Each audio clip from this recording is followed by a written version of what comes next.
today we are exactly 60 days ahead of Brexit date. We've had 18 months of very intense, very difficult negotiations. And we have, at the end of these negotiations, on the table a package which consists of a withdrawal agreement, which creates certainty where Brexit has created uncertainty, in particular on citizens' rights, for those citizens that have exercised their freedom of movement rights, on the settling of financial obligations arising from EU membership, both ways. This is not unilateral. This is also about EU obligations to the UK. The land border, the only land border in the future between the EU and the UK, which is on the island of Ireland, and where both sides are committed to preserving the Good Friday Agreement and the achievements of the peace process. The UK will never be a partner like any other. The UK will continue to be a permanent member of the UN Security Council. It is a necessary partner to strengthen the rules-based multilateral system, which is under heavy attack at the moment. So the EU has said from the beginning, we want to have as close a relationship as possible with the UK in the future.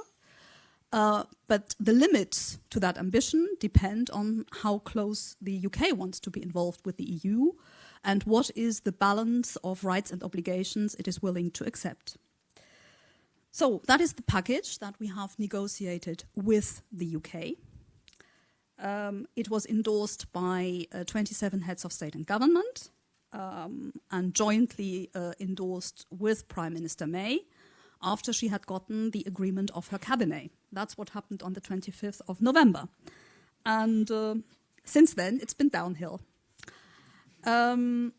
While there has been and there continues to be full ownership for the result of this negotiation on the EU side, we have to take note of the fact that on the UK side there is no ownership of the result of this negotiation. So we are moving forward on our side with the ratification of this package, but obviously that is not what we are seeing on the UK side. So now I'm venturing into our reading of the situation in London, looking forward to hearing from people who are closer to that discussion, how they see the situation. So there's no point beating about the bush. The withdrawal agreement was defeated with a 2/3 majority in the House of Commons. That is a crushing defeat by any standards. What we saw was 432 MPs voting against, 202 in favour, and the 432 seem to have voted against for very different reasons. It obviously includes opposition MPs who want to be the alternative to the government, as is the job of an opposition. You have those who prefer to get out of the EU with no deal, so to really have a hard crash out. But there are also those who want no Brexit, and those who said the withdrawal agreement and the political declaration are a blind Brexit. We want to have more clarity about the destination. And then, of course, you have also unionists who dislike the backstop. But what I'm getting at is it is quite a challenge to see how you can construct out of the diversity of opposition a positive majority for a deal.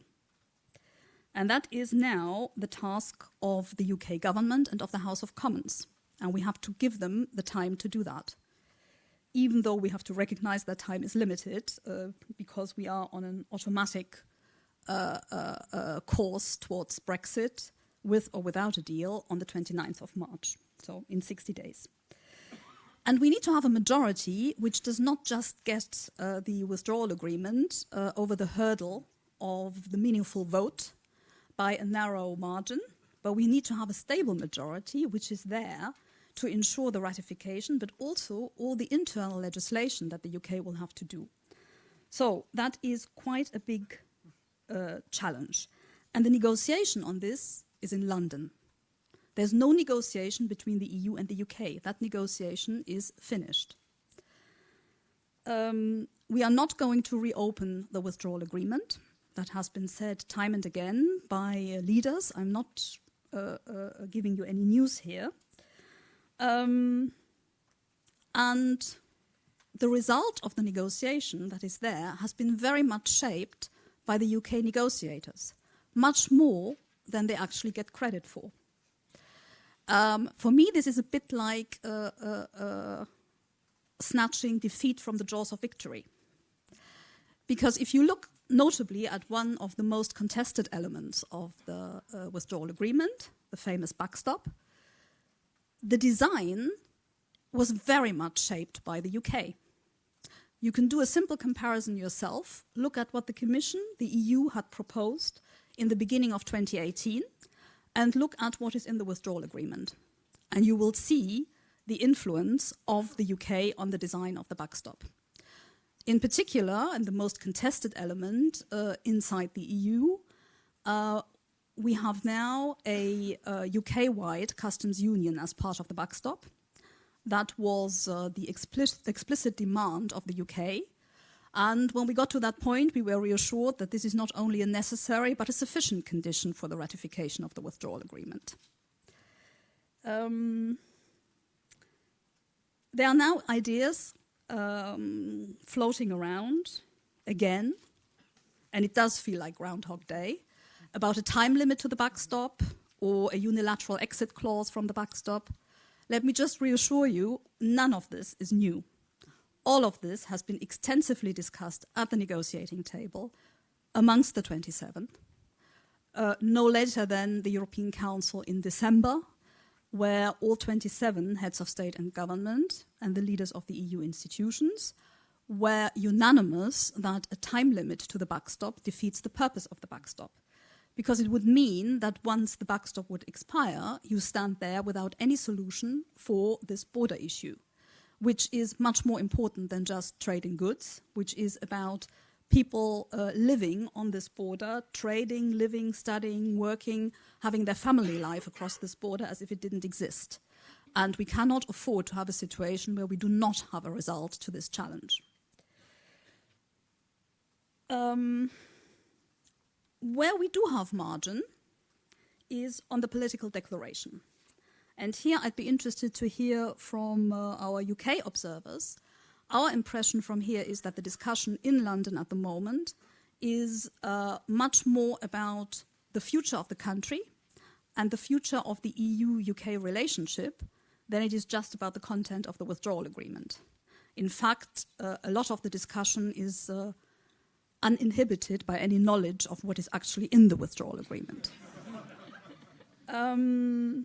So the current draft of the political declaration is a reflection of the red lines of both sides. It allows for a range of outcomes. First of all, the idea of a unilateral escape route, of a time limit, these were discussed during weeks and nights and weekends. What you find is Article 20 of the Protocol on Ireland, which foresees a process to try and agree on a way out of the backstop. And that is also where I disagree. The backstop is not the precondition for the future relationship. It is not. The backstop is not the future relationship. It would be a very, as the leaders have said, suboptimal future relationship. It is not what the EU wants.